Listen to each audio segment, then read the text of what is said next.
Ito ang GMA Regional TV News.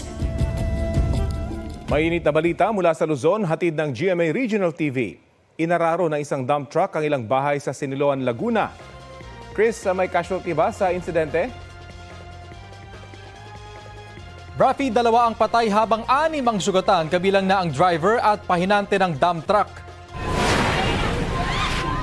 Tumagilid sa gilid ng kalsada sa barangay Makatad ang truck na ayon sa isang saksi ay mabilis ang takbo bago bumangga sa mga bahay.